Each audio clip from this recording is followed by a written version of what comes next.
You have testified that oil and gas resources are not available in the Bears Ears area and that there is no active request to mine uranium there.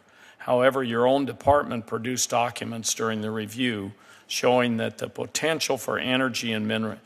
was potential for energy and mineral development. These include USGS maps indicating a high potential for oil and gas occurrence within the monument's boundaries, and Energy Fuels Resources, the owner of a uranium processing facility adjacent to the monument, also sent you a letter on May 25th, 2017, asking to reduce the boundaries specifically because there are uranium and vanadium deposits located within the monument. How do you reconcile your previous statements with your own agency's records? And if you did not review those materials created by your own department, what did you use to reach your recommendations for the president? Let me make it clear on Bears Ears. There are little, if any, oil and gas resources within the boundaries of Bears Ears. Oil and gas leasing activity was never part of the discussion.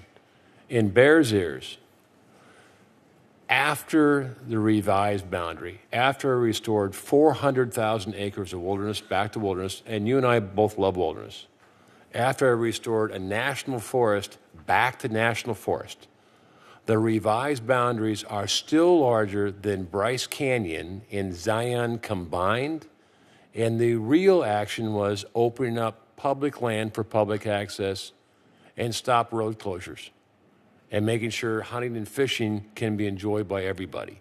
That was the real action taken. There wasn't 1 square inch of land that was removed from federal protection.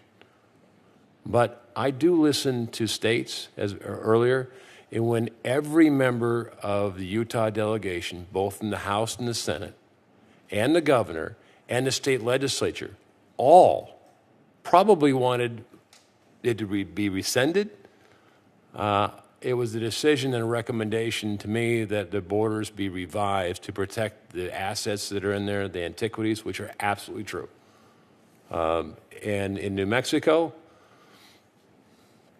you and I went out there, and what made a difference is the good people in Mexico, the preponderance, were for it, even though that some of the perhaps objects to protect their antiquity maybe were a little bit of a stretch.